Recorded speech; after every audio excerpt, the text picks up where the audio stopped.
Very much, and welcome to everybody and good afternoon. We're very pleased to join you here on the shores of the Kitchissippi in the unceded, unsurrendered, and unreturned territory of the Anishinaabe Algonquin Nation. I'm very, very pleased to be joined today by members of the People's Report team. And in particular, I'm here in person with Josephine Gray. Josephine Gray is a longtime human rights defender and someone who was appointed as Canada's observer at the 1995 World Summit and on social development, and she continues to monitor and, more importantly, at the very grassroots as well as at the national and international level, inform the development of policy recommendations and pushes for legislative change. So without any further ado, I'll turn it over to Ms. Gray. Thank you so much, Kim. Oh, so good morning. I should say good afternoon, and thank you for joining us on Human Rights Day for the launch of the World Summit 2 People's Report on Canada's implementation of social development commitments between 1995 and 2025. So 30 years ago in Copenhagen, I was serving as the observer for domestic issues when our government made historic commitments to advance sustainable economic, social, political, environmental, people-centered development. Today, I'm here with my colleagues to present our findings on what has happened since, and more importantly, our pathway forward. 30 years ago, while a massive Canadian government and civil society delegation was in Copenhagen, the 1995 budget that was really shaped around NAFTA was passed in the House, making the deepest cuts in history, ending the Canada Assistance Plan, and downloading human rights responsibilities onto lower levels of government. This effectively canceled our ability to live up to the commitments we had just led the world into making at the World Summit.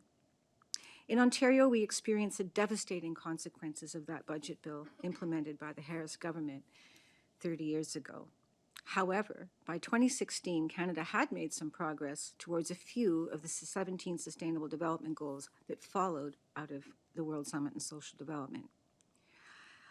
Then again, on November 4th, 2025, the first day of the second World Summit on Social Development, Canada's federal budget imposed 15% cuts across the board to government that once again directly undermine our capacity to progress towards sustainable development. But this report isn't about assigning blame. It's about charting solutions in a time of great need. We've gathered and analyzed a diverse range of reports and recommendations to determine how best Canada can reclaim its leadership on human rights-based social development through collaborative, evidence-based action. Our assessment reveals three critical realities. On poverty reduction, while Canada has made some progress in some areas, deep structural gaps remain. Too many Canadians, including Indigenous, newcomer, racialized communities, and persons with disabilities, face persistent poverty and homelessness due to rising cost of living and inadequate supports. We need integrated approaches. On food security, 1 in 5 Canadian children experience food insecurity. Families and communities are really struggling, and food banks are running out of food. And yet, we have the capacity, the resources, and the knowledge to solve this.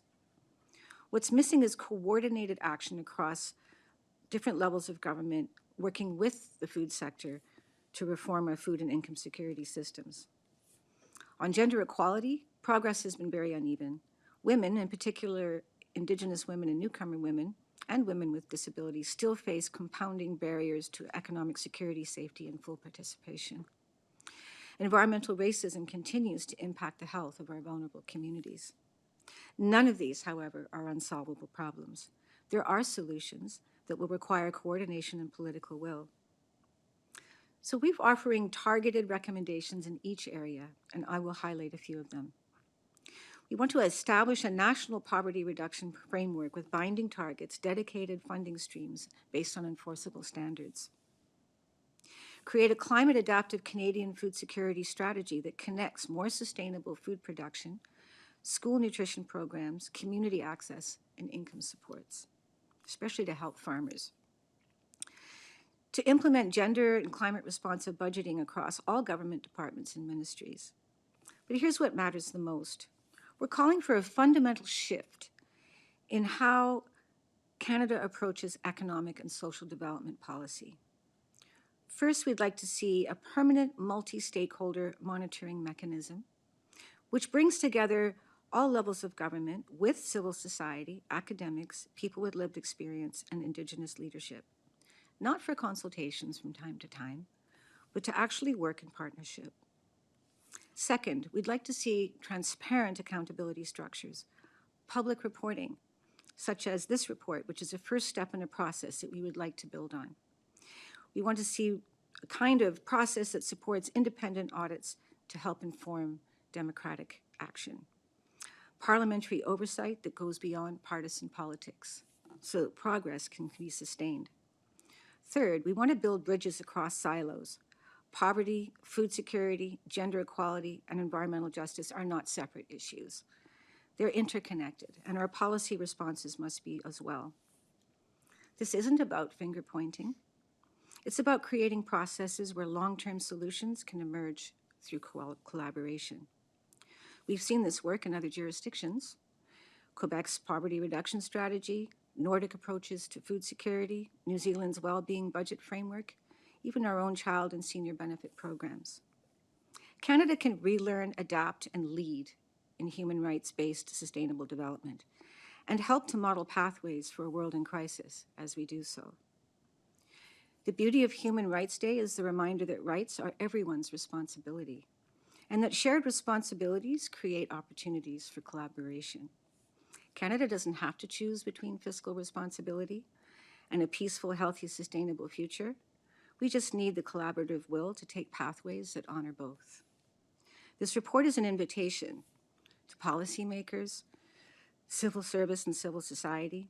Let's remember our right and responsibility to cooperate in building a stronger Canada together. To media, please help us tell the story of what's possible, what kind of world we can achieve for future generations as we look beyond 2030. The full report is available at peoplesreportcanada.org, and we will be taking questions after my colleagues present online. Thank you.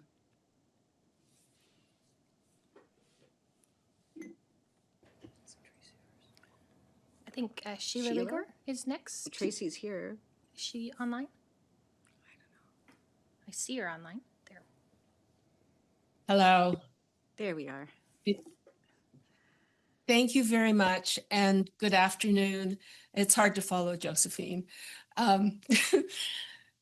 My name is Sheila Regehr, and I was privileged to be a Canadian government negotiator for the First World Summit for Social Development.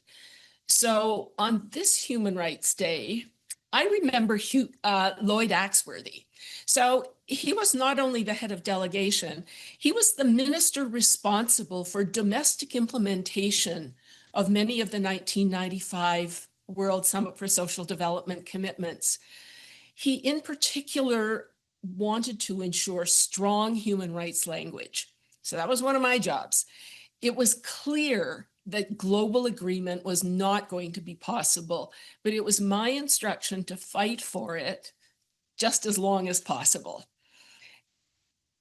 On other issues, the whole delegation was to be aspirational and forward-looking. To me, this reflected hope and determination for Canada. That summit, I mean, it was the first summit. It put a much-needed spotlight on society's biggest challenges and how to solve them. So now, as Josephine said, 30 years later, we're at a crossroads because Canada has not lived up to its commitments despite some progress. We're facing a polycrisis of many dimensions, but it doesn't mean we don't know what to do. The civil society organizations that have come together for this report, and many more out there that we work with, have the solutions we need. They're grounded in human rights, political, economic, and social. There's a case study about child benefits that's in the People's Report, and I was privileged to be involved in this policy area when I was in government as well. It shows the powerful impact of good policy. Millions of children over more than 2 decades have had better lives and opportunities as a result. Their parents too, and especially moms. The child benefit story shows that Canada has the capacity and the expertise for greater success, but only if we truly understand that everybody matters. Government policy choices profoundly affect the poverty, hunger, and inequality that are tearing at our social fabric and undermining our economy and democracy. But it's not inevitable. As Josephine pointed out, as the report shows, with political courage, better policy choices can and must be made, and we're here to help. Thank you.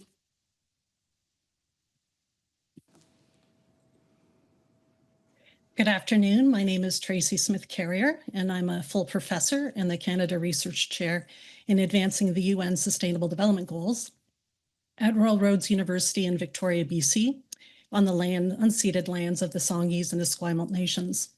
I'm also an adjunct research professor at the Arthur Labatt Family School of Nursing at Western University and a research affiliate at the Centre for Human Rights Research at the University of Manitoba. Over the years, I've conducted research on the importance of Canada meeting its nationally defined SDG commitments. While we have made progress in a few areas, in many other areas we appear to have stalled or are now moving backwards. Part of the issue with meeting many of our SDG commitments is that we have not fundamentally embraced economic, social, and cultural rights as real, substantive rights. These rights remain largely within the realm of aspiration.